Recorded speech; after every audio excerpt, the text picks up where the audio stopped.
নমস্কাৰ বন্ধু বান্ধৱীসকল, ইণ্ডিয়ান নেভিৰ আণ্ডাৰত 1100টা পদৰ বিজ্ঞাপন জাৰি কৰিছে।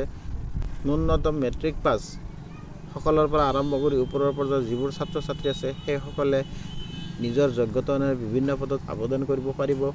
আবেদন কৰাৰ শেষ তাৰিখ হৈছে 18 জুলাই। গতিকে যিসকল বন্ধু বান্ধৱীয়ে অনলাইন যোগে এপ্লিকেশ্যন কৰিব বিচাৰিছে তেওঁলোকে ভিডিঅ'ৰ ডিছক্ৰিপশ্যনৰ এডভাৰটাইজমেণ্ট দিয়া থাকিব, সেইসকলে ভিডিঅ'ৰ ডিছক্ৰিপশ্যন চাই অনলাইন যোগে এপ্লিকেশ্যন কৰিব পাৰিব। আৰু এই পদত এক্সামিনেশ্যনৰ কাৰণে কিছুমান ছাবজেক্ট দিয়া আছে। জেনেৰেল ইণ্টেলিজেঞ্চত 25 মাৰ্ক, জেনেৰেল এৱাৰনেছত আছে 25 মাৰ্ক, কোৱান্টিটিভ এপ্টিচিউডত আছে 25 মাৰ্ক আৰু ইংলিছত আছে 25 মাৰ্ক। এই 100 মাৰ্কৰ কুৱেশ্যন হ'ব আৰু 100টা কুৱেশ্যন থাকিব। গতিকে যিসকল বন্ধু বান্ধৱী অনলাইন যোগে এপ্লিকেশ্যন কৰিব খুজি আছে অতি সোনকালে অনলাইন যোগে এপ্লিকেশ্যন কৰি দিলে বহুত ভাল হ'ব। ধন্যবাদ।